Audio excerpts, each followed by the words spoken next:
সংযোগ।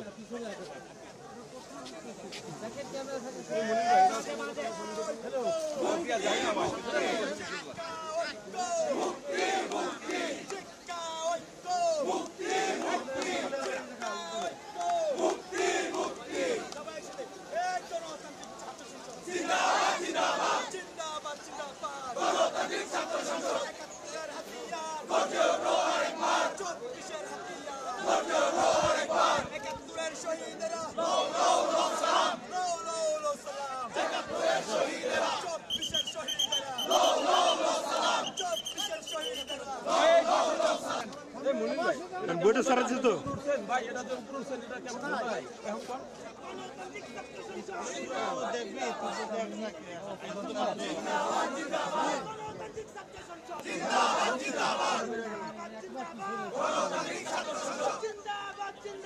গণতান্ত্রিক ছাত্র সংসদ।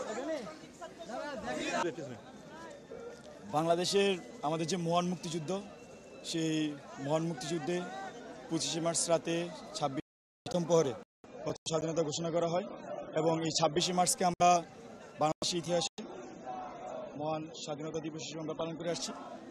বাংলাদেশ গণতান্ত্রিক ছাত্র সংসদের পক্ষ থেকে আমরা আজকে আমাদের স্মৃতিসৌধে, আমরা জাতীয় স্মৃতিসৌধে আমরা আজকে শহীদদেরকে শ্রদ্ধাভরে স্মরণ করে আমরা সেখানে ফুল নিবেদন করেছি।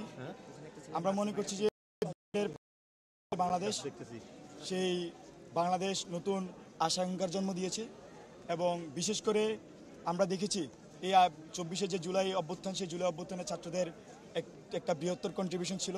পাশাপাশি ছাত্রদেরকে নিয়ে আগামী বাংলাদেশে একটা ছাত্রদেরকে ঘিরে আমরা নতুন সম্ভাবনা দেখছি।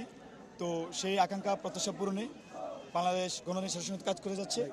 পাশাপাশি আমরা আরেকটি জিনিস স্পষ্টভাবে বলতে চাই, আগামী 24 পরবর্তী বাংলাদেশকে সেন্টার করে, বাংলাদেশের শিক্ষার্থীদের সেন্টার করে যেমন আমরা কাজ করব, এর সাথে যদি কেউ বাংলাদেশে অনেকে আমরা দেখছি বিভিন্নভাবে এখানকে হামলা, সন্ত্রাস, তারপর আবারও সেই টেন্ডারবাজি, চাঁদাবাজির দিকে তারা ফিরে যাচ্ছে, আমরা তাদেরকে আজকের এই মহান স্বাধীনতা দিবসে হুঁশিয়ার করে দিতে চাই, এই স্বাধীন বাংলাদেশে 24 পরবর্তী বাংলাদেশে কোনোভাবে এইসব টেন্ডারবাজ, চাঁদাবাজ, যারা সন্ত্রাসী কার্যক্রমে লিপ্ত হতে চাচ্ছে, তাদেরকে এই বাংলাদেশে কখনো এই ধরনের কার্যক্রম বাংলাদেশ গণতান্ত্রিক ছাত্র সংসদ করতে দিবে না। এবং একই সাথে আমরা এই যে গণঅভ্যুত্থান আকাঙ্ক্ষা, এখানকার একটা সুন্দর এখানে একটা নির্বাচন ব্যবস্থা থাকবে, পাশাপাশি এখানকার গণতান্ত্রিক ছাত্রের মধ্যে দিয়ে সরকারের ক্ষমতায় আসবে এবং এই যে প্রক্রিয়া, এই প্রক্রিয়ার জন্য আমরা মনে করছি যে এখানে বিভিন্ন ধরনের সংস্কার দরকার এবং ছাত্রদের পক্ষ থেকে বাংলাদেশ গণতান্ত্রিক ছাত্র সংসদ আমরা এইসব সংস্কারের বিষয়ে কথা বলে যাচ্ছি এবং আমরা মনে করছি যে আগামী বাংলাদেশ একটি স্বনির্ভর বাংলাদেশে রূপান্তর হবে এবং যেখানে গণতান্ত্রিক চর্চার মাধ্যমে আমরা আসলে আমাদের ভোটাধিকার প্রয়োগের মধ্যে দিয়ে আমরা সরকার গঠন করতে পারবো। 5 তারিখের আগে এবং 5 তারিখের পরে ছাত্র এবং রাজনৈতিক দলগুলোর মধ্যে ঐক্য ছিল। আপনার মনে হয় যে বর্তমানে কিছু ফাটল ধরেছে, ছাত্রদের সাথে ছাত্রদের কোনো ফাটল আছে? বাংলাদেশের প্রশ্নে আমরা এখন পর্যন্ত ফ্যাসিলিটির বিরুদ্ধে যারা আছে তাদের মধ্যে কোনো ধরনের ঐক্যের ফাটল দেখছি না। আমরা মনে করছি বাংলাদেশ প্রশ্নে সবাই ঐক্যবদ্ধ, কিন্তু রাজনৈতিক যে ইতিবাচক প্রতিযোগিতা সেটাকে আমরা স্বাগত জানাই।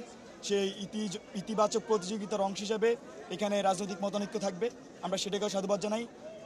তবে আমরা আশাবাদী এখানে ফ্যাসিলিটির বিরুদ্ধে যে শক্তিরা ছিল তারা আগামী বাংলাদেশ গঠনে সবাই এক পারবো এবং আগামী বাংলাদেশের জনগণের একটি বাংলাদেশে রূপান্তরিত হবে। ঢালাইয়ের সেরা প্রিমিয়ার সিমেন্ট।